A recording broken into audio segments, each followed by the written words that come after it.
Ito ay rated SPG, striktong patnubay at gabay ng magulang ang kailangan. Pagkatapos ngang paghigantihan ni Lena, Sinoy at Roda ay agad na siyang dumiretso sa bahay nila Marites para ito na sana ang isunod niya. Ngunit dahil kasalukuyan ngang nandoon si Tinding dahil sa paghahanap niya kay Noy ay hindi mangyayari ang kagustuhan ni Lena. Hindi kasi papayag si Tinding na mapahamak si Marites kaya isasakripisyo niya ang buhay niya para dito.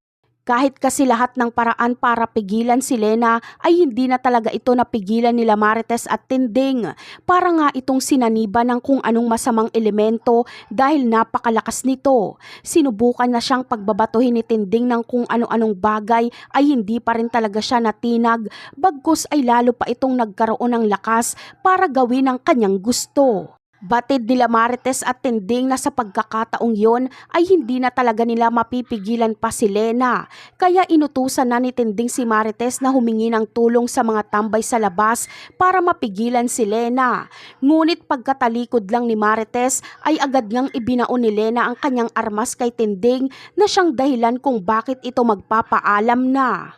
Agad ngang tumumba si Tinding at agad ding nawala ng buhay. Ngunit hindi pa tapos ang kanyang misyon kaya habulin niya naman si Marites para ito na ang isunod. Ngunit hindi na ito magagawa pa ni Lena dahil sasalubungin na siya ng mga tambay na hiningian ng tulong ni Marites. Kaya agad na siyang tatakas para ipagpaliban na muna ang plano niyang pagpaslang kay Marites. Sa ngayon ay nagdadalamhati si Marites sa sinapit ng kanyang ina. Ngunit pag malaman nga ni Tanggol ang sinapit ng kanyang lola Tinding ay malamang ay wala na siyang sisinuhin. Ipaghihiganti niya ito at hahanapin niya si Lena para pagbayarin ito. Isusunod niya na rin si Rigor dahil ito naman talaga ang punot dulo kung bakit nakapasok sa buhay nila ang baliw na si Lena.